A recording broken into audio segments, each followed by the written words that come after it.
నారా చంద్రబాబు నాయుడు అనే నేను శాసనం ద్వారా నిర్మితమైన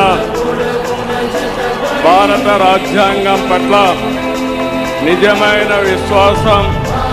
విధేయత చూపుతానని, భారతదేశ సార్వభౌమాధికారాన్ని, సమగ్రతను కాపాడుతానని ఆంధ్రప్రదేశ్ రాష్ట్ర ముఖ్యమంత్రిగా నా కర్తవ్యాలను శ్రద్ధతో, అంతఃకరణ శుద్ధితో నిర్వహిస్తానని, భయం కానీ, పక్షపాతం కానీ,